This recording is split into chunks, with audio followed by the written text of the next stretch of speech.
പ്രിയപ്പെട്ട ഉദ്യോഗാർത്ഥി സുഹൃത്തുക്കളെ, നമ്മൾ കഴിഞ്ഞ ക്ലാസ്സിൽ ചർച്ച ചെയ്ത ഭരണഘടനാ ഭേദഗതി എന്ന് പറയുന്ന ആശയവുമായി ബന്ധപ്പെട്ട് അതിൻ്റെ തുടർച്ചയായി ബന്ധപ്പെട്ട ക്ലാസ്സുകളാണ് നൽകിക്കൊണ്ടിരിക്കുന്നത്. ഇനി വീണ്ടും PSCയുടെ പരീക്ഷയ്ക്ക് നിരന്തരം ചോദിക്കാറുള്ള, അതായത് 86-ാം ഭരണഘടനാ ഭേദഗതി, അതുമായി ബന്ധപ്പെട്ടുള്ള കണക്റ്റിംഗ് ഫാക്ട്സ് ആയിട്ടുള്ള ഭേദഗതി മാത്രമല്ല, അതുമായി ബന്ധപ്പെട്ട് PSC ചോദിച്ചിട്ടുള്ള ചോദ്യങ്ങളെ അടിസ്ഥാനപ്പെടുത്തി, മുൻവർഷ ചോദ്യങ്ങളെ അടിസ്ഥാനപ്പെടുത്തി നമുക്ക് ക്ലാസ്സിലേക്ക് പോകാമെന്നുള്ളതാണ്. അപ്പോൾ നമുക്കറിയാം, എപ്പോഴും PSC ചോദിക്കുന്നതാണ്, അതായത് 86-ാം ഭരണഘടനാ ഭേദഗതി, ഇതുമായി ബന്ധപ്പെട്ട ഭേദഗതി ബില്ലാണ് 93-ാം ഭേദഗതി ബില്ല്. ഓർക്കുക, 93-ാം ഭേദഗതി ബില്ല്. അപ്പോൾ 86-ാം ഭേദഗതിയുമായി ബന്ധപ്പെട്ട ബില്ല് ഏതാണ് എന്ന് ചോദിച്ചാൽ 93-ാം ഭേദഗതി ബില്ലാണ്. അപ്പോൾ ഈ 93-ാം ഭേദഗതി ബില്ല് പ്രധാനമായിട്ടും പാർലമെൻറ്റിൽ അവതരിപ്പിച്ചതാര്? PSCയുടെ ചോദ്യം. 86-ാം ഭേദഗതിയുമായി ബന്ധപ്പെട്ട 93-ാം ഭേദഗതി ബില്ല് പാർലമെൻറ്റിൽ അവതരിപ്പിച്ചത് പ്രധാനമായിട്ടും ആര് എന്ന് ചോദിച്ചാൽ മുരളി മനോഹർ ജോഷിയാണ്. അന്നത്തെ കേന്ദ്രമന്ത്രിയായിരുന്ന മുരളി മനോഹർ ജോഷിയാണ് ഈ ബില്ല് പാർലമെൻറ്റിൽ അവതരിപ്പിച്ചത്.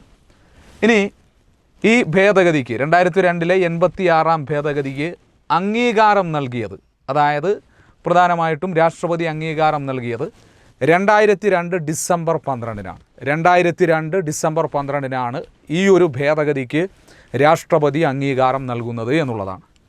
ഇനി ഈ സമയം, അതായത് ഇന്ത്യയുടെ പ്രധാനമന്ത്രി ആരായിരുന്നു? 86-ാം ഭേദഗതി, ഇതൊക്കെ പ്രസ്താവന രീതിയിലും അല്ലാതെയും പോയിൻ്റ് ഔട്ടായിട്ട് ചോദിച്ചിട്ടുള്ളതാണ്.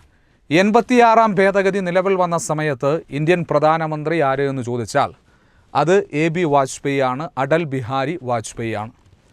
ഇനി ഈ സമയം ഇന്ത്യയുടെ രാഷ്ട്രപതി ആര് എന്ന് ചോദിച്ചാൽ അത് APJ അബ്ദുൽ കലാമാണ്. APJ അബ്ദുൽ കലാം PSCയുടെ ചോദ്യമാണ്, ചോദിച്ചിട്ടുള്ളതാണ്. ഇനി നിങ്ങൾക്ക് പരീക്ഷകൾക്ക് ജനറലായിട്ട് ചോദിച്ചിട്ടുണ്ട്, LGS നിലവാരത്തിലൊക്കെയുള്ള പരീക്ഷകൾക്ക് ചോദിച്ചിട്ടുണ്ട് APJ അബ്ദുൽ കലാമുമായി ബന്ധപ്പെട്ട്. അതായത് ഇന്ത്യയുടെ മിസൈൽ മാൻ എന്നറിയപ്പെടുന്നത് ആരെയെന്ന് ചോദിച്ചാൽ APJ അബ്ദുൽ കലാമാണ്. ഇന്ത്യയുടെ മിസൈൽ മാൻ എന്നറിയപ്പെടുന്നു. ഇനി ഇന്ത്യയുടെ റോക്കറ്റ് മാൻ എന്നറിയപ്പെടുന്നത് ആരെയെന്ന് ചോദിച്ചാൽ ഡോക്ടർ K ശിവനാണ്. മുൻ ISROയുടെ ചെയർമാനാണ് അദ്ദേഹം. ഇനി ഇന്ത്യയുടെ മിസൈൽ വുമൺ ആര് എന്ന് ചോദിച്ചാൽ ടെസ്സി തോമസ് ആണ്. ടെസ്സി തോമസ് ആണ് മിസൈൽ വുമൺ. ഇനി ഇന്ത്യയുടെ റോക്കറ്റ് വുമൺ ആര് എന്ന് ചോദിച്ചാൽ അത് ഋതു കരിതാളാണ്. ഋതു കരിതാളാണ്. ഇനി പ്രധാനമായിട്ടും വീണ്ടും PSC ചോദിച്ചിട്ടുള്ളതാണ്, ഈ അടുത്ത് കറണ്ട് അഫയേഴ്സ് വന്ന ചോദ്യം, ഇന്ത്യയുടെ ക്രയോമാൻ എന്നറിയപ്പെടുന്നത്, ക്രയോജനിക് സാങ്കേതിക വിദ്യയുമായി ബന്ധപ്പെട്ട് ഇന്ത്യയുടെ ക്രയോമാൻ എന്നറിയപ്പെടുന്നത് അത് ഡോക്ടർ V നാരായണനെയാണ്. ഡോക്ടർ V നാരായണൻ ISROയുടെ നിലവിലെ ചെയർമാനാണ് അദ്ദേഹം. ISROയുടെ 11ാമത്തെ ചെയർമാനാണ് ആര് എന്ന് ചോദിച്ചാൽ ഡോക്ടർ V നാരായണനാണ് എന്നുള്ളതാണ്. വീണ്ടും PSCയുടെ ഈ അടുത്ത് കറണ്ട് അഫയേഴ്സിൽ നിന്നും ചോദിച്ചൊരു ചോദ്യമാണ് ചോദ്യം, അന്താരാഷ്ട്ര ബഹിരാകാശ രംഗത്തെ ഉരുക്കു വനിത എന്നറിയപ്പെടുന്നത് ആരെ? അന്താരാഷ്ട്ര ബഹിരാകാശ രംഗത്തെ ഉരുക്കു വനിത എന്നറിയപ്പെടുന്നത് ആരെ എന്ന് ചോദിച്ചാൽ അത് സുനിത വില്യംസ് ആണ്. സുനിത വില്യംസ് ആണ്. ഇനി സുനിത വില്യംസിനെ, അന്താരാഷ്ട്ര ബഹിരാകാശ രംഗത്തെ ഉരുക്കു വനിത എന്നറിയപ്പെടുന്ന സുനിത വില്യംസിനെ വുമൺ വിത്ത് വൈൽഡ് ഹെയർ എന്ന് വിശേഷിപ്പിച്ചത് ആര്? വുമൺ വിത്ത് വൈൽഡ് ഹെയർ എന്ന് വിശേഷിപ്പിച്ചത് ആര് എന്ന് ചോദിച്ചാൽ അത് അമേരിക്കൻ പ്രസിഡൻ്റായിട്ടുള്ള ഡൊണാൾഡ് ട്രംപാണ്. അമേരിക്കൻ പ്രസിഡൻ്റായിട്ടുള്ള ഡൊണാൾഡ് ട്രംപാണ്. അമേരിക്കയുടെ എത്രാമത്തെ പ്രസിഡൻ്റാണ് ഡൊണാൾഡ് ട്രംപ്? അമേരിക്കയുടെ എത്രാമത്തെ പ്രസിഡൻ്റാണ് ഡൊണാൾഡ് ട്രംപ് എന്ന് ചോദിച്ചാൽ 47ാമത്തെ പ്രസിഡൻ്റാണ്. 47ാമത്തെ പ്രസിഡൻറ്റ്. പിന്നീട് വീണ്ടും PSCയുടെ ചോദ്യമാണ് ചോദിച്ചിട്ടുണ്ട്, അതായത് അമേരിക്കയുടെ നിലവിലെ പ്രസിഡൻ്റാണ് ഡൊണാൾഡ് ട്രംപ്. അദ്ദേഹം പ്രതിനിധീകരിക്കുന്ന രാഷ്ട്രീയ പ്രസ്ഥാനം ഏത്? Republican party. ഉത്തരമേതാണ്? Republican party. വീണ്ടും PSCയുടെ ചോദ്യം ചോദിച്ചിട്ടുണ്ട്. എന്താണ് ചോദ്യമെന്ന് ചോദിച്ചാൽ, അതായത് പരീക്ഷകൾക്ക് വന്നിട്ടുള്ളതാണ്, അടിസ്ഥാനപരമായി അവിടെ നിന്നും ചോദിച്ചിട്ടുള്ളതുമാണ്. അതായത് പ്രധാനമായിട്ടും ഈ അടുത്ത് കറണ്ട് അഫയേഴ്സിൽ നിന്ന് വന്ന ചോദ്യമാണ്. അതായത് അമേരിക്ക പാർട്ടി എന്ന് പറയുന്ന പുതിയ പാർട്ടിക്ക് രൂപം നൽകിയത് ആരാണ്? അമേരിക്ക പാർട്ടി എന്ന പുതിയ പാർട്ടി അത് ഇലോൺ മസ്ക് എന്ന് പറയുന്ന വ്യക്തി. ഇലോൺ മസ്ക് എന്ന് പറയുന്ന വ്യക്തിയാണ്. അതുപോലെ തന്നെ ടെസ്ലയുടെ സ്ഥാപകൻ ആരാണ് എന്ന് ചോദിച്ചാൽ, സ്പേസ് എക്സിൻ്റെ സ്ഥാപകൻ ആര് എന്ന് ചോദിച്ചാലും ആര് തന്നെയാണ്? ഇലോൺ മസ്ക് ആണ്. കണക്റ്റിംഗ് ഫാക്റ്റായിട്ട് ചോദിക്കാൻ സാധ്യതയുള്ള അതിലെ പ്രധാനപ്പെട്ട വസ്തുതകളാണത് എന്നുള്ള കാര്യം കൃത്യമായിട്ട് ഓർക്കുക. അപ്പോൾ ഇനി പ്രധാനമായിട്ടും അത്തരത്തിൽ പരീക്ഷകൾക്ക് ചോദിച്ച ഫാക്ട്സിലേക്ക് നമുക്ക് പോകാം എന്നുള്ളതാണ്.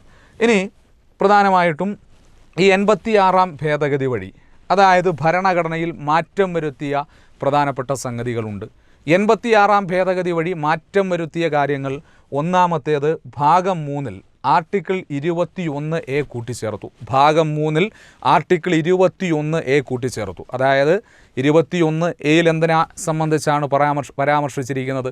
6 മുതൽ 14 വയസ്സുവരെയുള്ള കുട്ടികൾക്ക് സൗജന്യവും നിർബന്ധിതവുമായ വിദ്യാഭ്യാസം ഭരണഘടന ഉറപ്പു നൽകുന്നു. 6 മുതൽ 14 വയസ്സുവരെയുള്ള കുട്ടികൾക്ക് സൗജന്യവും നിർബന്ധിതവുമായ വിദ്യാഭ്യാസം ഉറപ്പു നൽകുന്നു. ഏത് ഭേദഗതി വഴി കൂട്ടിച്ചേർത്തു? 2002-ലെ 86-ാം ഭേദഗതി വഴി. അതായത് ഇതുമായി ബന്ധപ്പെട്ട് പ്രധാനമായിട്ടും പരീക്ഷകൾക്ക് ചോദിക്കാൻ സാധ്യതയുള്ള വസ്തുതകളൊക്കെ ഇനിയും വരാം എന്നുള്ളതാണ്. ഒക്കെയാണ്. അപ്പോൾ ഈ ആർട്ടിക്കിളുമായി ബന്ധപ്പെട്ട് നമ്മൾ ആർട്ടിക്കിളുകൾ വിശദീകരിക്കുമ്പോൾ ഇതിൻ്റെ കൂടുതൽ കാര്യങ്ങളിലേക്ക് പോകും, കൂടുതൽ കാര്യങ്ങളിലേക്ക് നമ്മൾ പഠിക്കും. ഇനി 2002-ലെ 86-ാം ഭേദഗതി വഴി കൂട്ടിച്ചേർക്കപ്പെട്ട മറ്റൊരു ഭാഗമാണ് ഭാഗം 4-ലെ ആർട്ടിക്കിൾ 45. ഭാഗം 4-ലെ ആർട്ടിക്കിൾ 45 എന്താണ്? ഭാഗം 4-ലെ ആർട്ടിക്കിൾ 45-ൽ പരാമർശിച്ചിരിക്കുന്നത് 6 വയസ്സിൽ താഴെയുള്ള കുട്ടികൾക്ക് വിദ്യാഭ്യാസവും സംരക്ഷണവും ഉറപ്പുവരുത്തേണ്ടത് ഭരണകൂടത്തിൻ്റെ ബാധ്യതയാണ്. മാറ്റം വരുത്തിയവയാണ് എന്നുള്ള കാര്യം കൃത്യമായിട്ട് ഓർക്കുക. ഈ ആർട്ടിക്കിൾ ഭരണഘടന നിലവിൽ വന്നത് മുതൽ പ്രധാനമായിട്ടുമുള്ള ആർട്ടിക്കിളാണ്. അതിൽ മാറ്റം വരുത്തി എന്നുള്ളതാണ്. ഇനി ഭാഗം 4A-യിൽ ആർട്ടിക്കിൾ 51A ക്ലോസ് കെ കൂട്ടിച്ചേർത്തു. ഭാഗം 4A-യിൽ ആർട്ടിക്കിൾ 51A ക്ലോസ് കെ കൂട്ടിച്ചേർത്തു. അതായത് ഭാഗം 4A-യിൽ എന്തിനെ സംബന്ധിച്ചാണ് പരാമർശിച്ചിരിക്കുന്നത്? PSCയുടെ ചോദ്യമാണ്. ഭാഗം 4A-യിൽ എന്തിനെ സംബന്ധിച്ചാണ് പരാമർശിച്ചിരിക്കുന്നത്? എന്തിനെ സംബന്ധിച്ചാണ് പരാമർശിച്ചിരിക്കുന്നത് എന്ന് ചോദിച്ചാൽ, അതായത് മൗലിക കർത്തവ്യങ്ങളെ പറ്റിയാണ്. മൗലിക കർത്തവ്യങ്ങളെ പറ്റിയാണ്, ഫണ്ടമെൻ്റൽ ഡ്യൂട്ടീസിനെ പറ്റിയാണ് ഭാഗം 4A-യിൽ പരാമർശിച്ചിരിക്കുന്നത്. അത് ഏത് ആർട്ടിക്കിളിൽ പ്രധാനമായിട്ടും മൗലിക കർത്തവ്യങ്ങളെപ്പറ്റി പരാമർശിച്ചിരിക്കുന്നു എന്ന് ചോദിച്ചാൽ, അതായത് പ്രധാനമായിട്ടും ആർട്ടിക്കിൾ 51-ലാണ് പ്രധാനമായും മൗലിക കർത്തവ്യങ്ങളെപ്പറ്റി പരാമർശിച്ചിരിക്കുന്നത്. കഴിഞ്ഞ ക്ലാസ്സിൽ നമ്മൾ പറഞ്ഞതാണ്. അതായത് മൗലിക കർത്തവ്യങ്ങൾ ഇന്ത്യൻ ഭരണഘടനയിലേക്ക് കൂട്ടിച്ചേർക്കപ്പെട്ട ഭരണഘടനാ ഭേദഗതി ഏത്? അത് 1976-ലെ 42-ാം ഭേദഗതി വഴിയാണ്. 1976-ലെ 42-ാം ഭരണഘടനാ ഭേദഗതി വഴിയാണ് മൗലിക കർത്തവ്യങ്ങളെന്ന ആശയം ഇന്ത്യൻ ഭരണഘടനയിലേക്ക് കൂട്ടിച്ചേർക്കപ്പെട്ടത് എന്നുള്ള കാര്യം കൃത്യമായിട്ട് ഓർക്കുക. അതായത് 1976-ലെ 42-ാം ഭരണഘടനാ ഭേദഗതി വഴി ഭരണഘടനയുടെ 4A എന്ന് പറയുന്ന ഭാഗത്ത് ആർട്ടിക്കിൾ 51A-യിൽ മൗലിക കർത്തവ്യങ്ങൾ കൂട്ടിച്ചേർത്തു എന്നുള്ളതാണ്. പരീക്ഷകൾക്കത് ചോദിച്ചിട്ടുള്ളതാണ്, ചോദ്യങ്ങൾ വന്നിട്ടുള്ളതാണ് എന്നുള്ളതാണ്. അപ്പോൾ ആർട്ടിക്കിൾ 51A-യിൽ മൗലിക കർത്തവ്യങ്ങളിൽ മാറ്റം വരുത്തിയ ഭേദഗതി ഏത് എന്ന് ചോദിച്ചാലാണ് 2002-ലെ 86-ാം ഭരണഘടനാ ഭേദഗതി. ഒക്കെയാണ് പരീക്ഷകൾക്കത് ചോദിച്ചിട്ടുണ്ട്. മാറ്റം വരുത്തിയ ഭേദഗതി 86, മൗലിക കർത്തവ്യങ്ങൾ ഭരണഘടനയിലേക്ക് കൂട്ടിച്ചേർത്ത ഭേദഗതി 1976-ലെ 42-ാം ഭേദഗതി പ്രകാരമാണ്. ഒക്കെയാണ്. ഇനി വീണ്ടും ഇവിടെ നിന്നും PSC ചോദിച്ചുള്ളതാണ് ജനറലായിട്ടുള്ള ചോദ്യം. അതായത് മൗലിക കർത്തവ്യങ്ങളെന്ന ആശയം ഇന്ത്യൻ ഭരണഘടന കടമെടുത്തിരിക്കുന്നത് എവിടെ നിന്ന്? ഏതു രാജ്യത്തിൻ്റെ ഭരണഘടനയിൽ നിന്ന്? ഏതു രാജ്യത്തിൻ്റെ ഭരണഘടനയിൽ നിന്നെന്ന് ചോദിച്ചാൽ അത് റഷ്യയുടെ ഭരണഘടന, അല്ലെങ്കിൽ USSR, അല്ലെങ്കിൽ സോവിയറ്റ് യൂണിയൻ. 3 രീതിയിലും PSC ചോദിച്ചിട്ടുണ്ട്. മൗലിക കർത്തവ്യങ്ങൾ എന്ന ആശയം പ്രധാനമായിട്ടും ഇന്ത്യൻ ഭരണഘടന കടമെടുത്തിരിക്കുന്നത് ഏതു രാജ്യത്തിൻ്റെ ഭരണഘടനയിൽ നിന്നെന്ന് ചോദിച്ചാൽ റഷ്യ, അല്ലെങ്കിൽ USSR, അല്ലെങ്കിൽ സോവിയറ്റ് യൂണിയൻ എന്ന ഭരണഘടനയിൽ നിന്നാണ് ഈ ആശയം കടമെടുത്തിട്ടുള്ളത് എന്നുള്ള കാര്യം കൃത്യമായിട്ട് ഓർക്കുക. പരീക്ഷകൾക്ക് അതിൽ അവിടെ നിന്നും ചോദ്യങ്ങൾ വന്നിട്ടുള്ളതാണ്. ഇനി ഈ മൗലിക കർത്തവ്യങ്ങൾ പ്രധാനമായിട്ടും വീണ്ടും PSCയുടെ ചോദ്യമാണ്. മൗലിക കർത്തവ്യങ്ങൾ ഇന്ത്യൻ ഭരണഘടനയിലേക്ക് കൂട്ടിച്ചേർക്കണം എന്ന് നിർദ്ദേശിച്ച പ്രധാനപ്പെട്ടൊരു കമ്മിറ്റിയുണ്ട്. ആ കമ്മിറ്റിയാണ് പ്രധാനമായിട്ടും ഏത് പേരിൽ അറിയപ്പെടുന്നത്? സ്വരൺ സിംഗ് കമ്മിറ്റി എന്ന പേരിൽ അറിയപ്പെടുന്നത്. ഒക്കെയാണ്. ഇപ്പോൾ മൗലിക കർത്തവ്യങ്ങൾ ഭരണഘടനയിലേക്ക് കൂട്ടിച്ചേർക്കാൻ ശുപാർശ ചെയ്ത കമ്മിറ്റിയുടെ പേര് കമ്മിറ്റി ഏത് എന്ന് ചോദിച്ചാൽ അത് സ്വരൺ സിംഗ് കമ്മിറ്റിയാണ്. സ്വരൺ സിംഗ് കമ്മിറ്റിയാണ് മൗലിക കർത്തവ്യങ്ങൾ ഇന്ത്യൻ ഭരണഘടനയിലേക്ക് കൂട്ടിച്ചേർക്കണമെന്ന് നിർദ്ദേശിച്ച പ്രധാനപ്പെട്ട കമ്മിറ്റി എന്നുള്ള കാര്യം ഓർക്കുക. ഇനി വീണ്ടും PSC ഇവിടെ നിന്ന് ചോദിച്ച ചോദ്യം, ഈ സ്വരൺ സിംഗ് കമ്മിറ്റിയിൽ അംഗമായിരുന്ന മലയാളി ആര്? സ്വരൺ സിംഗ് കമ്മിറ്റിയിൽ അംഗമായിരുന്ന മലയാളി ആര് എന്ന് ചോദിച്ചാൽ അത് പ്രധാനമായിട്ടും VP മേനോനാണ്. സ്വരൺ സിംഗ് കമ്മിറ്റിയിൽ അംഗമായിരുന്ന മലയാളി VP മേനോൻ്റെ പ്രത്യേകത എന്താ? വീണ്ടും PSCയുടെ ചോദ്യം, VP മേനോൻ്റെ പ്രത്യേകത എന്താ? അതായത് നാട്ടുരാജ്യങ്ങളുടെ സംയോജനത്തിനായി സർദാർ വല്ലഭായ് പട്ടേലിനെ സഹായിച്ച മലയാളി. PSC എപ്പോഴും ചോദിക്കുന്നതാണ്, നാട്ടുരാജ്യങ്ങളുടെ സംയോജനത്തിനായി സർദാർ വല്ലഭായ് പട്ടേലിനെ സഹായിച്ച മലയാളി ആര് എന്ന് ചോദിച്ചാൽ അത് VP മേനോനാണ്. പരീക്ഷകൾക്ക് അത് ചോദിച്ചിട്ടുണ്ട്, ചോദ്യങ്ങൾ വന്നിട്ടുണ്ട് എന്നുള്ളതാണ്. ഇനി പ്രധാനമായിട്ടും അത്തരത്തിൽ വീണ്ടും ഇവിടെ നിന്ന് പരീക്ഷകൾക്ക് ചോദിച്ചത് ചോദ്യം ഇങ്ങനെ, സ്വരൺ സിംഗ് കമ്മിറ്റി അതായത് സാർവദേശീയ മനുഷ്യാവകാശ പ്രഖ്യാപനത്തിലെ universal declaration of human rights, അതായത് പ്രധാനമായിട്ടും PSC ചോദിച്ച ചോദ്യമാണ്, ഈ സ്വരൺ സിംഗ് കമ്മിറ്റി സാർവദേശീയ മനുഷ്യാവകാശ പ്രഖ്യാപനത്തിലെ ഏതു വകുപ്പിനെ അടിസ്ഥാനപ്പെടുത്തിയാണ് മൗലിക കർത്തവ്യങ്ങൾ ഇന്ത്യൻ ഭരണഘടനയിലേക്ക് കൂട്ടിച്ചേർക്കാൻ നിർദ്ദേശിച്ചത്? സ്വരൺ സിംഗ് കമ്മിറ്റി സാർവദേശീയ മനുഷ്യാവകാശ പ്രഖ്യാപനത്തിലെ ഏതു വകുപ്പിനെ അടിസ്ഥാനപ്പെടുത്തിയാണ് ഈ മൗലിക കർത്തവ്യങ്ങൾ ഇന്ത്യൻ ഭരണഘടനയിലേക്ക് കൂട്ടിച്ചേർക്കാൻ നിർദ്ദേശിച്ചത്? 29 ക്ലോസ് 1 എന്ന വകുപ്പ്. 29 ക്ലോസ് 1 UDHRലെ 29 ക്ലോസ് 1 എന്ന വകുപ്പിനെ അടിസ്ഥാനപ്പെടുത്തിയാണ് സ്വരൺ സിംഗ് കമ്മിറ്റി മൗലിക കർത്തവ്യങ്ങൾ ഇന്ത്യൻ ഭരണഘടനയിലേക്ക് കൂട്ടിച്ചേർക്കാൻ നിർദ്ദേശിച്ചിട്ടുള്ളത് എന്നുള്ള കാര്യം കൃത്യമായിട്ട് ഓർക്കുക. അപ്പോൾ അത്തരത്തിൽ പരീക്ഷകൾക്ക് ചോദിച്ചിട്ടുണ്ട്, ചോദ്യങ്ങൾ വന്നിട്ടുണ്ട്. ഇനി പ്രധാനമായിട്ടും നമുക്കറിയാം 1948 ഡിസംബർ 10 അതായത് ഐക്യരാഷ്ട്രസഭ ഫ്രാൻസിൻ്റെ തലസ്ഥാനമായ പാരീസിൽ വെച്ചാണ് എന്ത് നടത്തിയത്? സാർവദേശീയ മനുഷ്യാവകാശ പ്രഖ്യാപനം. 1948 ഡിസംബർ 10 അതായത് ഫ്രാൻസിൻ്റെ തലസ്ഥാനമായ പാരീസിൽ വെച്ചാണ് എന്ത് നടത്തിയത് എന്ന് ചോദിച്ചാൽ സാർവദേശീയ മനുഷ്യാവകാശ പ്രഖ്യാപനം ആര് നടത്തിയത് എന്ന് ചോദിച്ചാൽ അത് പ്രധാനമായിട്ടും അത്തരത്തിൽ പരീക്ഷകൾക്ക് ചോദിച്ചിട്ടുണ്ട്, ഐക്യരാഷ്ട്രസഭ നടത്തിയത് എന്നുള്ളതാണ്.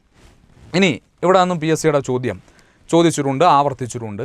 ഈ സാർവദേശീയ മനുഷ്യാവകാശ പ്രഖ്യാപനത്തിൻ്റെ UDHRൻ്റെ ഡ്രാഫ്റ്റ് തയ്യാറാക്കിയ വ്യക്തി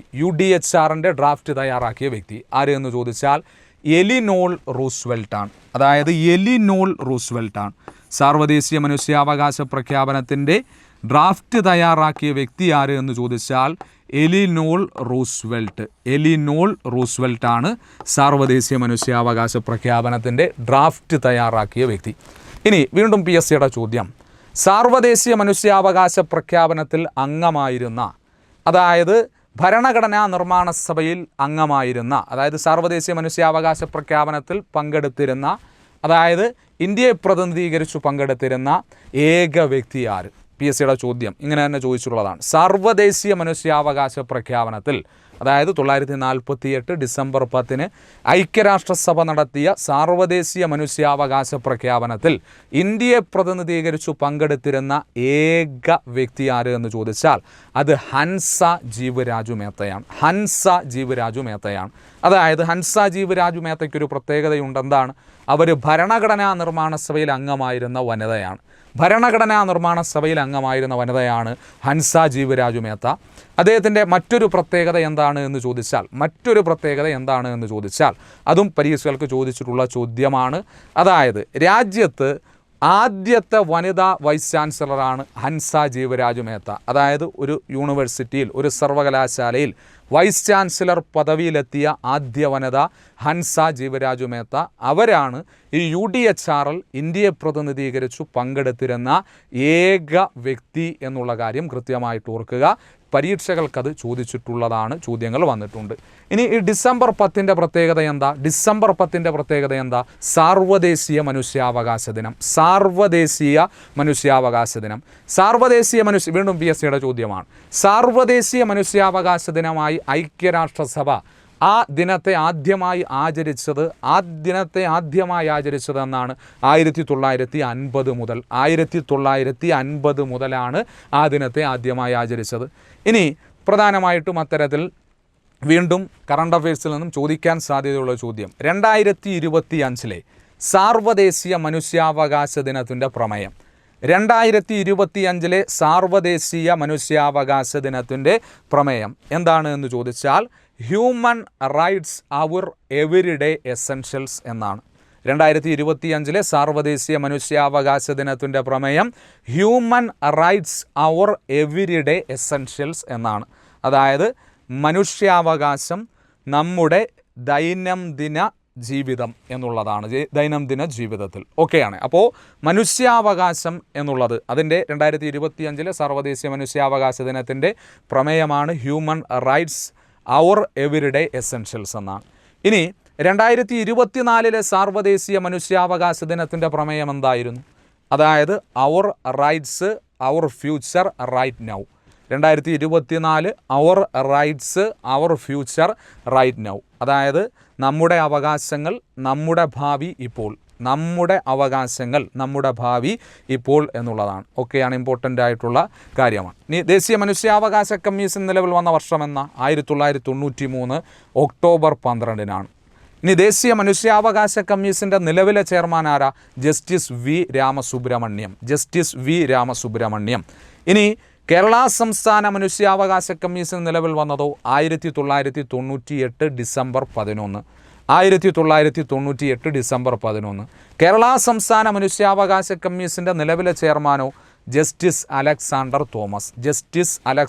തോമസ് ആണ്. ഓക്കെയാണ്. അപ്പോൾ അതൊക്കെ പരീക്ഷകൾക്ക് ചോദിക്കാം. ഇനി ഈ സ്വരൺ സിംഗ് കമ്മിറ്റി എത്ര മൗലിക കർത്തവ്യങ്ങളാണ് ഇന്ത്യൻ ഭരണഘടനയിലേക്ക് കൂട്ടിച്ചേർക്കണം എന്ന് നിർദ്ദേശിച്ചത് എന്ന് ചോദിച്ചാൽ അത് റെയർ ഫാക്ട്സ് ആയിട്ടുള്ള സംഗതിയാണ്, പരീക്ഷകൾക്ക് ചോദിച്ചിട്ടുള്ളതാണ്.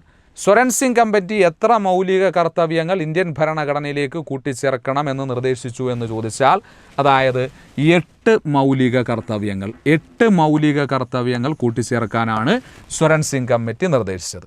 എന്നാൽ ഇവിടെ ശ്രദ്ധിക്കണം, 1976 42ാം ഭരണഘടനാ ഭേദഗതി വഴി ഇന്ദിരാഗാന്ധിയുടെ നിർദ്ദേശപ്രകാരം ഭരണഘടനയിലേക്ക് എത്ര മൗലിക കടമകൾ കൂട്ടിച്ചേർത്തു എന്ന് ചോദിച്ചാൽ 10. സ്വരൺ സിംഗ് കമ്മിറ്റി നിർദ്ദേശിച്ചത് 8. 42ാം ഭേദഗതി വഴി കൂട്ടിച്ചേർത്ത മൗലിക കർത്തവ്യങ്ങളുടെ എണ്ണം 10. എ മുതൽ 51 എ ക്ലോസ് എ മുതൽ 51 എ ക്ലോസ് ജെ വരെയാണ്. അതായത് 51 എ ക്ലോസ് എ മുതൽ 51 എ ക്ലോസ് ജെ വരെയാണ് മൗലിക കർത്തവ്യങ്ങൾ. 10 മൗലിക കർത്തവ്യങ്ങൾ തുടക്കത്തിൽ കൂട്ടിച്ചേർത്തു. ഭാഗം 4A ആർട്ടിക്കിൾ 51A.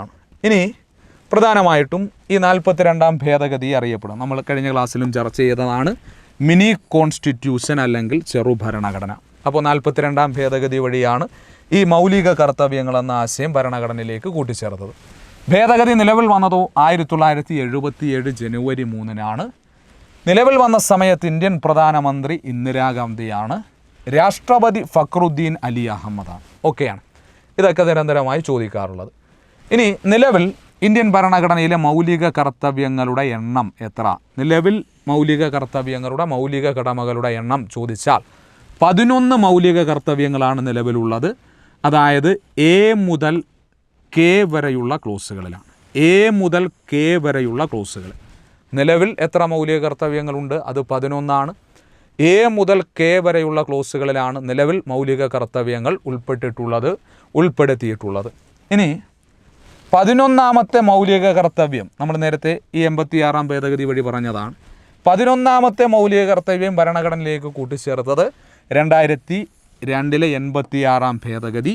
എന്താണ്? 93ാം ഭേദഗതി ബില്ല്. 2002 86ാം ഭേദഗതി വഴി 93ാം ഭേദഗതി ബില്ല് നിലവിൽ വന്ന സമയത്ത് പ്രധാനമന്ത്രി AB വാജ്പേയി, രാഷ്ട്രപതി APJ അബ്ദുൽ കലാം നിലവിൽ 11 മൗലിക കർത്തവ്യങ്ങൾ ഏതൊക്കെ ക്ലോസുകളിലാണ് എന്ന് ചോദിച്ചാൽ 51A ക്ലോസ് എ മുതൽ 51A ക്ലോസ് കെ വരെയാണ്. 51A ക്ലോസ് എ മുതൽ 51A ക്ലോസ് കെ വരെയാണ്. അപ്പോൾ നിലവിലെ ആകെ മൗലിക കർത്തവ്യങ്ങൾ 11 അതായത് 51A ക്ലോസ് എ മുതൽ 51A ക്ലോസ് കെ വരെയാണ് നിലവിലെ മൗലിക കർത്തവ്യങ്ങൾ എന്നുള്ള കാര്യം കൃത്യമായിട്ട് ഓർക്കുക എന്നുള്ളതാണ്. ഇനി ആ മൗലിക കർത്തവ്യങ്ങളിലേക്ക് നമുക്ക് നോക്കാം. 11 മൗലിക കടമകളുണ്ട്. 11 മൗലിക കർത്തവ്യങ്ങൾ ഭരണഘടനയിൽ ഉൾപ്പെടുത്തിയിട്ടുണ്ട്. അപ്പോൾ അതിൽ ഒന്നാമത്തെ മൗലിക കർത്തവ്യം ഏതാണ്? ആർട്ടിക്കിൾ 51A ക്ലോസ് എ ആണ്. Article 51A close A. അപ്പോൾ ഒന്നാമത്തെ മൗലിക കർത്തവ്യം ആർട്ടിക്കിൾ 51A ക്ലോസ് എയിലാണ് പരാമർശിച്ചിരിക്കുന്നത് എന്നുള്ളതാണ്. അപ്പോൾ ഒന്നാമത്തെ മൗലിക കർത്തവ്യം എന്താണ് എന്ന് ചോദിച്ചാൽ, അതായത് ഭരണഘടനയെ അനുസരിക്കുക, ഭരണഘടനാ ആശയങ്ങൾ, ദേശീയ ഗാനം, ദേശീയ ഗീതം, ദേശീയ പതാക എന്നിവയെ ആദരിക്കുകയും ബഹുമാനിക്കുകയും ചെയ്യുക. അപ്പോൾ ഒന്നാമത്തെ മൗലിക കർത്തവ്യം ഭരണഘടനയെ അനുസരിക്കുക, ഭരണഘടനാ ആശയങ്ങൾ, ഭരണഘടനാ സ്ഥാപനങ്ങൾ, ദേശീയ ഗാനം, ദേശീയ ഗീതം എന്നിവയെ ആദരിക്കുകയും ബഹുമാനിക്കുകയും ചെയ്യുക. അതാണ് ഒന്നാമത്തെ മൗലിക കർത്തവ്യം. ഇനി രണ്ടാമത്തെ മൗലിക കർത്തവ്യം 51A ക്ലോസ് ബിയിലാണ്. 51A close ബിയിലാണ്. ഇനി 51A ക്ലോസ് ബിയിൽ പരാമർശിച്ചിരിക്കുന്നത് എന്തിനെ സംബന്ധിച്ചാണ് എന്ന് ചോദിച്ചാൽ, അതും പരീക്ഷകൾക്ക് ചോദിച്ചിട്ടുള്ളതാണ്, ചോദ്യങ്ങൾ കൃത്യമായിട്ട് വന്നിട്ടുള്ളതാണ്. സ്വാതന്ത്ര്യ സമരത്തിന് പ്രചോദനം നൽകിയ ആശയങ്ങളെ പരിപോഷിപ്പിക്കുകയും അവയെ പിന്തുടരുകയും ചെയ്യുക. സ്വാതന്ത്ര്യ സമരത്തിന് പ്രചോദനം നൽകിയ ആശയങ്ങളെ പരിപോഷിപ്പിക്കുകയും അവയെ പിന്തുടരുകയും ചെയ്യുക എന്നുള്ളതാണ് രണ്ടാമത്തെ മൗലിക കർത്തവ്യങ്ങളിൽ ഉൾപ്പെടുന്നത്. ഇനി മൂന്നാമത്തെ മൗലിക കർത്തവ്യം ആർട്ടിക്കിൾ 51A ക്ലോസ് സി ആണ്. ആർട്ടിക്കിൾ 51A ക്ലോസ് സി ആണ്. ആർട്ടിക്കിൾ 51A ക്ലോസ് സിയിൽ എന്താണ് എന്ന് ചോദിച്ചാൽ, രാഷ്ട്രത്തിൻ്റെ പരമാധികാരം, ഐക്യം, അഖണ്ഡത എന്നിവയെ ഉയർത്തിപ്പിടിക്കുകയും അത്തരത്തിൽ അവയെ സംരക്ഷിക്കുകയും ചെയ്യുക എന്നുള്ളതാണ്. ഓക്കെയാണ്. അപ്പോൾ രാഷ്ട്രത്തിൻ്റെ പരമാധികാരം, ഐക്യം, അഖണ്ഡത എന്നിവയെ ഉയർത്തിപ്പിടിക്കുകയും അവയെ പരിപോഷിപ്പിക്കുകയും ചെയ്യുക എന്നുള്ളതാണ് മൂന്നാമത്തെ മൗലിക കർത്തവ്യങ്ങളിൽ പെടുന്നത്. ഇനി നാലാമത്തെ മൗലിക കർത്തവ്യം 51A ക്ലോസ് ഡി ആണ്. 51A ക്ലോസ് ഡി ആണ്. എന്താണ്? ഇതും പരീക്ഷകൾക്ക് ചോദിച്ചിട്ടുള്ളതാണ്. അതായത് രാഷ്ട്രത്തിന് ആവശ്യമായ സാഹചര്യങ്ങളിൽ പ്രതിരോധങ്ങൾ തീർക്കുക. രാഷ്ട്രത്തിന് ആവശ്യമായ സാഹചര്യങ്ങളിൽ പ്രതിരോധങ്ങൾ തീർക്കുക. രാഷ്ട്രസേവനത്തിനായി സ്വയം മുന്നിട്ടിറങ്ങുക. രാഷ്ട്രസേവനത്തിനായി സ്വയം മുന്നിട്ടിറങ്ങുക. അപ്പോൾ രാഷ്ട്രസേവനത്തിനായി സ്വയം മുന്നിട്ടിറങ്ങുക. രാഷ്ട്രത്തിന് ആവശ്യമായിട്ടുള്ള ഘട്ടങ്ങളിൽ പ്രതിരോധങ്ങൾ തീർക്കുക. ഇനി അഞ്ചാമത്തെ മൗലിക കർത്തവ്യം 51A ക്ലോസ് സി ആണ്. 51A ക്ലോസ് സി ആണ്. അപ്പോൾ ഇതിൽ പരാമർശിച്ചിരിക്കുന്നത് 51A ക്ലോസ് ഇയിൽ പരാമർശിച്ചിരിക്കുന്നത് എന്താണ് എന്ന് ചോദിച്ചാൽ, അതും പരീക്ഷകൾക്ക് ചോദിച്ചുള്ളതാണ്.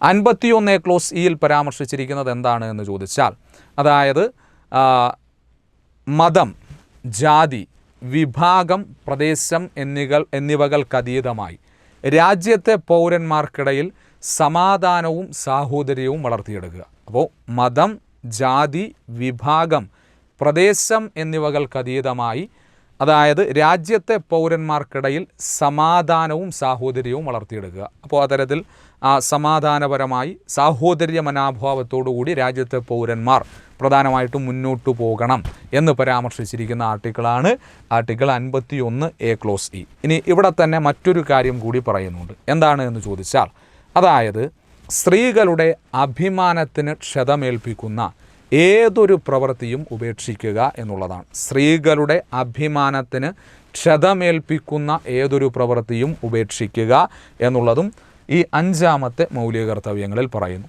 ഇനി ആറാമത്തെ മൗലിക കർത്തവ്യം ഏത് എന്ന് ചോദിച്ചാൽ, ആർട്ടിക്കിൾ 51A ക്ലോസ് എഫ് ആണ്. Article 51A close F.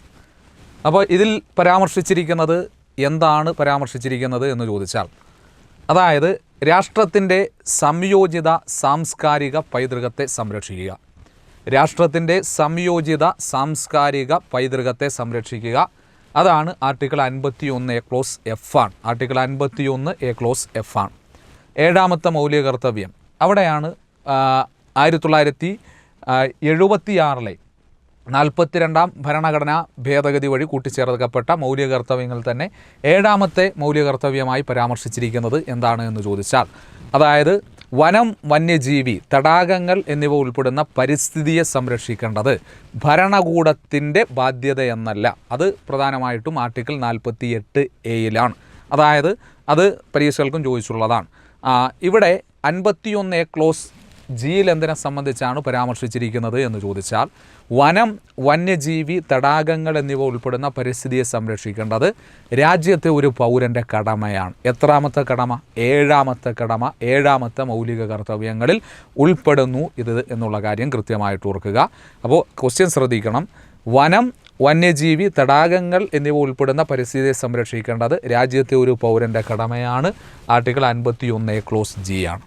ഇനി പ്രധാനമായിട്ടും പരിസ്ഥിതി സംരക്ഷണം ഭരണകൂടത്തിൻ്റെ ബാധ്യതയാണ് എന്ന് പരാമർശിച്ചിരിക്കുന്ന ആർട്ടിക്കിൾ 48 ക്യാപിറ്റൽ എ. പ്രധാനമായിട്ടും ഈ ആർട്ടിക്കിളും മൗലിക കർത്തവ്യവും 48A ഭരണഘടനയിലേക്ക് കൂട്ടിച്ചേർത്തത് ഒരു ഭേദഗതി വഴി തന്നെ 1976 42-ാം ഭേദഗതി വഴി. ഓക്കെയാണ്. ഇനി 8ാമത്തെ മൗലിക കർത്തവ്യം ആർട്ടിക്കിൾ 51A ക്ലോസ് എച്ച് ആണ്. ആർട്ടിക്കിൾ 51A ക്ലോസ് എച്ച് ആണ്. ഇവിടെ പരാമർശിച്ചിരിക്കുന്നത് എന്തിനെപ്പറ്റിയാണ് എന്ന് ചോദിച്ചാൽ, 8ാമത്തെ മൗലിക കർത്തവ്യം ആർട്ടിക്കിൾ 51A ക്ലോസ് എച്ച് പരാമർശിച്ചിരിക്കുന്നത് എന്തിനെപ്പറ്റിയാണ് എന്ന് ചോദിച്ചാൽ, അതായത് രാജ്യത്തെ പൗരന്മാർക്കിടയിൽ ശാസ്ത്രവീക്ഷണവും മാനവികതയും അന്വേഷണാത്മകതയും വളർത്തിയെടുക്കുക. രാജ്യത്തെ പൗരന്മാർക്കിടയിൽ ശാസ്ത്രവീക്ഷണവും മാനവികതയും അന്വേഷണാത്മകതയും വളർത്തിയെടുക്കുക. ഇനി 9ാമത്തെ മൗലിക കർത്തവ്യം ആർട്ടിക്കിൾ 51A ക്ലോസ് ഐ ആണ്. ആർട്ടിക്കിൾ 51A ക്ലോസ് ഐ ആണ്. ആർട്ടിക്കിൾ 51A ക്ലോസ് ഐയിൽ പരാമർശിച്ചിരിക്കുന്നത് എന്തിനെപ്പറ്റിയാണ് എന്ന് ചോദിച്ചാൽ, ആർട്ടിക്കിൾ 51A ക്ലോസ് ഐയിൽ പരാമർശിച്ചിരിക്കുന്നത് എന്തിനെപ്പറ്റിയാണ് എന്ന് ചോദിച്ചാൽ, അതായത് അതും പരീക്ഷകൾക്ക് ചോദിച്ചുള്ളതാണ്. ഇതെല്ലാം ഓരോ പരീക്ഷകൾക്കും ഓരോ മൗലിക കർത്തവ്യങ്ങൾ ഇത് ഏതിൽ ഉൾപ്പെടുന്നു എന്നൊക്കെ പരീക്ഷകൾക്ക് ചോദിച്ചുള്ളതാണ്. അപ്പോൾ 9ാമത്തെ മൗലിക കർത്തവ്യങ്ങൾ പരാമർശിച്ചിരിക്കുന്നത് അക്രമം ഉപേക്ഷിക്കുക, രാജ്യത്തിൻ്റെ പൊതുസ്വത്ത് സംരക്ഷിക്കുക. അക്രമം ഉപേക്ഷിക്കുക, രാജ്യത്തിൻ്റെ പൊതുസ്വത്ത് സംരക്ഷിക്കുക. ഇനി 10ാമത്തെ മൗലിക കർത്തവ്യം 51A ക്ലോസ് ജെ ആണ്. 51A ക്ലോസ് ജെ അതായത് വ്യക്തിഗതമായും സംഘടിതമായും രാജ്യത്തെ പൗരന്മാർ വിവിധ മേഖലകളിൽ മികവ് പുലർത്തുക. വ്യക്തിഗതമായും സംഘടിതമായും രാജ്യത്തെ പൗരന്മാർ വിവിധ മേഖലകളിൽ മികവ് പുലർത്തുക എന്നുള്ളതാണ്. 11ാമത്തെ മൗലിക കർത്തവ്യം 51A close K. 51A close K എന്തിനെ സംബന്ധിച്ചാണ് എന്ന് ചോദിച്ചാൽ, 6 മുതൽ 14 വയസ്സുവരെയുള്ള കുട്ടികൾക്ക് സൗജന്യവും നിർബന്ധിതവുമായ വിദ്യാഭ്യാസം നൽകേണ്ടത് മാതാപിതാക്കളുടെ കടമയാണ്. രക്ഷിതാക്കളുടെ കടമയാണ്. ആർട്ടിക്കിൾ 51A ക്ലോസ് കെ ആണ്. ആർട്ടിക്കിൾ 51A ക്ലോസ് കെ ആണ്. പരീക്ഷകൾക്ക് അത് ചോദിച്ചിട്ടുണ്ട്, ആവർത്തിച്ചിട്ടുണ്ട്. ഏത് ഭേദഗതി വഴി കൂട്ടിച്ചേർത്തു? 2002-ലെ 86-ാം ഭേദഗതി. 2002-ലെ 86-ാം ഭേദഗതി. 2002-ലെ 86-ാം ഭേദഗതി വഴി കൂട്ടിച്ചേർക്കപ്പെട്ടു എന്നുള്ളതാണ്. ആർട്ടിക്കിൾ 21 എന്താണ് എന്ന് ചോദിച്ചാൽ, 6 മുതൽ 14 വയസ്സുവരെയുള്ള കുട്ടികൾക്ക് സൗജന്യവും നിർബന്ധിതവുമായ വിദ്യാഭ്യാസം നൽകേണ്ടത് ഭരണകൂടത്തിൻ്റെ ബാധ്യതയാണ്, അല്ലെങ്കിൽ ഭരണഘടന ഉറപ്പു നൽകുന്നു എന്ന് പരാമർശിച്ചിരിക്കുന്ന ആർട്ടിക്കിളാണ് എന്നുള്ളതാണ്. ഇനി മൗലിക കർത്തവ്യങ്ങളുടെ സവിശേഷതകൾ, പ്രത്യേകതകളുണ്ട്. അതിലെ 1ാമത്തെ സവിശേഷത, മൗലിക കർത്തവ്യങ്ങൾ എന്നുള്ളത് ന്യായവാദത്തിന് അർഹമല്ല. അതായത് നോൺ ജസ്റ്റിസേബിൾ, കോടതി വഴി പുനഃസ്ഥാപിച്ചെടുക്കാൻ കഴിയാത്ത ആശയങ്ങളാണ്. അപ്പോൾ മൗലിക കർത്തവ്യങ്ങൾ എന്തല്ല? ന്യായവാദത്തിന് അർഹമല്ല. ഇനി വീണ്ടും പരീക്ഷകൾക്ക് ചോദിച്ചുള്ളതാണ്. അതായത് മൗലിക കർത്തവ്യങ്ങൾ ചിലത്, അതായത് രാഷ്ട്രീയപരമായിട്ടുള്ളതും മറ്റുള്ളത് ധാർമ്മിക മൂല്യമുള്ളവയുമാണ്. ചിലത് രാഷ്ട്രീയ മൂല്യമുള്ളവയുണ്ട്, മറ്റ് ചിലത് ധാർമ്മിക മൂല്യമുള്ളവയുണ്ട്. ഇനി മൗലിക കർത്തവ്യങ്ങൾ പ്രധാനമായിട്ടും വീണ്ടും പരീക്ഷയുടെ ചോദ്യമാണ്. മൗലിക കർത്തവ്യങ്ങൾ ഇന്ത്യൻ പൗരന്മാരുടെ ജീവിത സാഹചര്യങ്ങളോട് സാമ്യപ്പെട്ടിരിക്കുന്നു. മൗലിക കർത്തവ്യങ്ങൾ ഇന്ത്യൻ പൗരന്മാരുടെ ജീവിത സാഹചര്യങ്ങളോട് സാമ്യപ്പെട്ടിരിക്കുന്നു എന്നുള്ളതാണ്.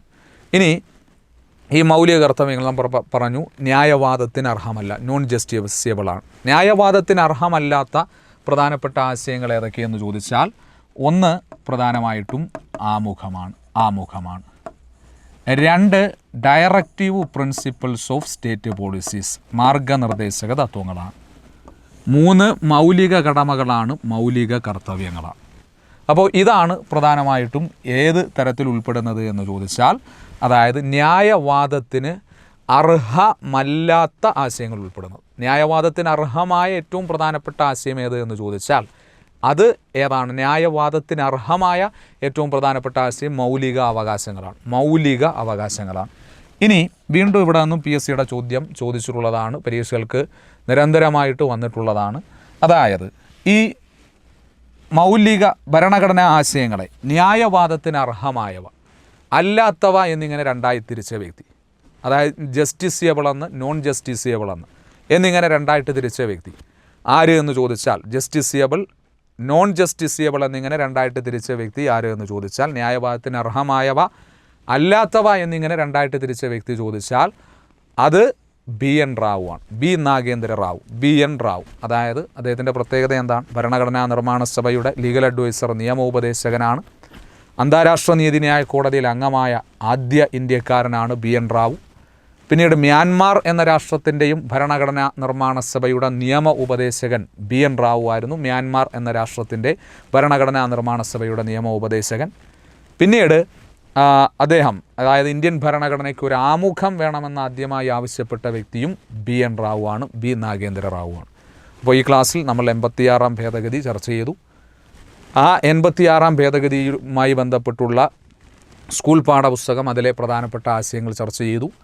ഇനി അതിലെ ഏറ്റവും പ്രധാനപ്പെട്ട ആശയമായിട്ടുള്ള മൗലിക കർത്തവ്യങ്ങൾ എന്ന ആശയം സമ്പൂർണ്ണമായി നമ്മൾ ചർച്ച ചെയ്തു. ഇനി അടുത്ത ക്ലാസ്സിൽ നമ്മൾ ചോദിക്കാൻ സാധ്യതയുള്ള ആർട്ടിക്കിൾ എന്ന് പറയുന്ന ഭാഗത്തിലേക്ക്, അതായത് പ്രധാനപ്പെട്ട അനുച്ഛേദങ്ങൾ എന്ന് പറയുന്നതിലേക്ക് നമ്മൾ പോകും.